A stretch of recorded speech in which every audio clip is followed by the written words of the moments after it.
I'm about to show you the most miraculous thing you have ever seen.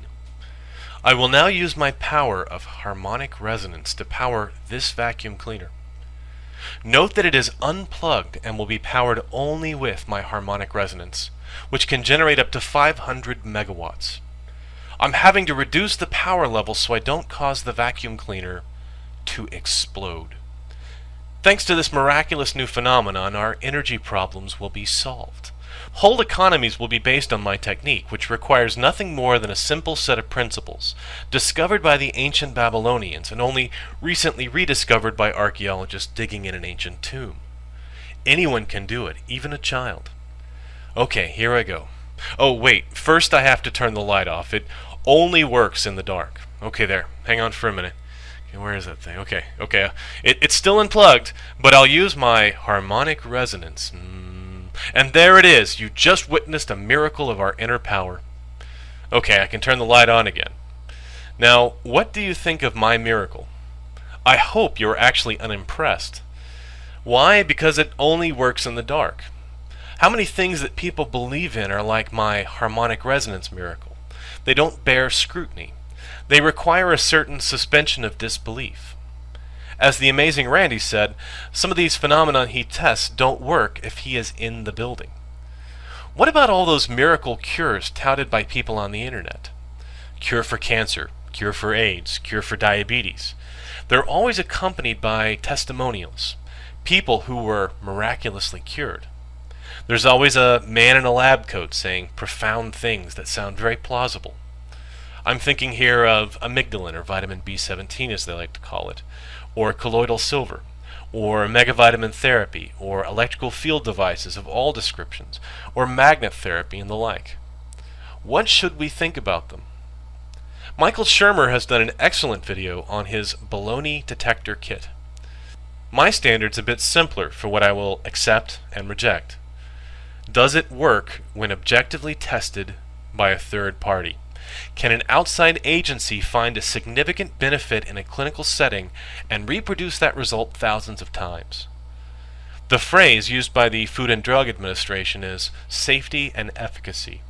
Does it work, and does it cause unacceptable side effects? Why do these miracles in the dark fail to submit to the safety and efficacy test? If you ask them, there's always a shadowy nemesis who wants to prevent the world from receiving this gift. Maybe it's the government, or the jealous doctors, or pharmaceutical companies, or perhaps unnamed economic forces. Perhaps scientists are baffled by the miraculous results, or the secret is a closely held ancient technology known only to the ancient Egyptians or Chinese. Notwithstanding that these people have died by the thousands from plagues and in childbirth, or to diseases that we have practically eliminated. If they possessed health secrets, they must have kept them very well hidden. The truth is that if any cure for cancer or AIDS or diabetes or heart disease existed, it would be immoral to keep it locked up.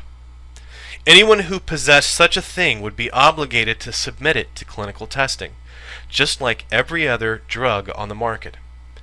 If they don't, they are either selfish profiteers, worse than any drug company ever, or their cure just doesn't work. Let me say that again.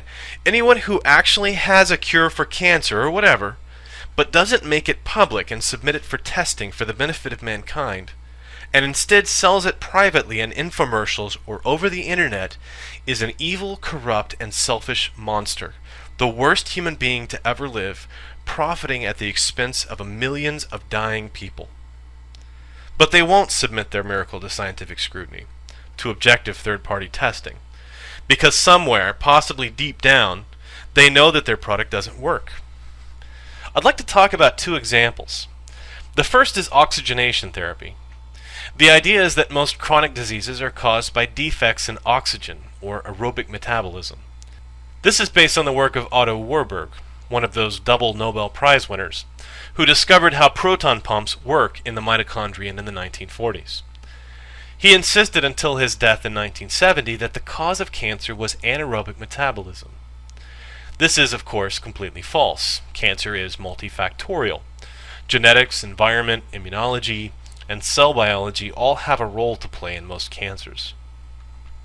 Dr. Warburg, though a brilliant man, committed the scientific sin of making an assertion he couldn't back with evidence.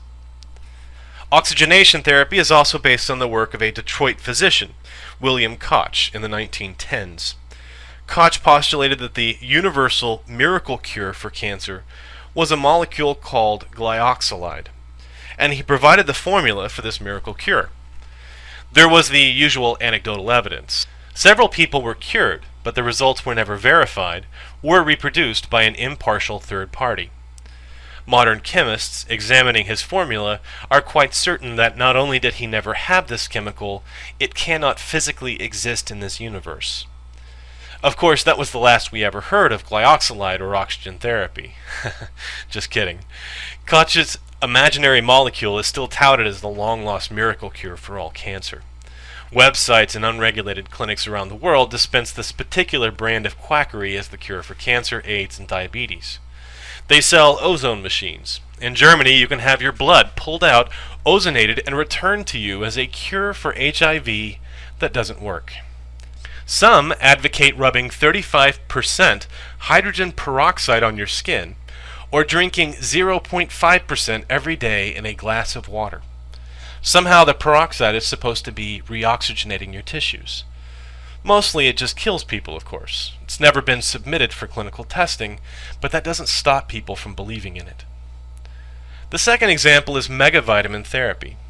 This is the taking of huge supplemental doses of something the body needs, many hundreds of times the U.S. recommended daily allowance. Other than faith healing, meditation, and chiropractic, this is one of the most common complementary or alternative therapies people use. The concept has even been given a very scientific-sounding name, orthomolecular medicine. But the science behind it is weak. Much of the hype stems from one of my favorite people, Linus Pauling, another winner of 2 Nobel Prizes. He was also a tireless advocate of world peace, and the chemist who did the foundational work on the covalent bond. Unfortunately, his science was a bit off on 2 topics, megavitamins and the genetic material. The latter is why he's not a triple Nobel. He spent futile months of his peak years convinced that DNA was a triple helix. If he, instead of Watson and Crick, had had access to the clear X-ray crystallographs produced at King's College, scientific history might have played out differently. But Pauling also had a stubborn streak, and was convinced that a triple helix was more stable than a double helix. His views on megavitamin C were likewise a case of being brilliant but too stubborn. Vitamin C is a potent antioxidant. There is a clear advantage to a balanced diet high in fruits and vegetables. But the jury is still out on whether there are net positive benefits to taking larger doses of vitamin C. It hasn't been clearly shown to prevent colds or flus, although it may shave an hour or 2 off the duration. It hasn't been shown to prevent cancer. The data on longevity and overall health are so mixed as to be worthless. And frankly, there is a faulty logic at work here that I find very common in alternative health circles. If 2.4 milligrams of vitamin B is good for you, then 24 milligrams of vitamin B is even better. This is simply not the case. It mostly means your body has to clear over 20 milligrams of useless vitamin B to prevent toxic buildup. Fortunately, your body's normally up to the task, but some vitamins have a very narrow range where they are beneficial, and daily overdoses tax the ability of the system to clear them. Megavitamins have been known to have some decidedly toxic effects, such as blocking copper metabolism, causing kidney stones, and even a phenomenon called rebound scurvy, where you actually get scurvy after going off the high-dose regimen.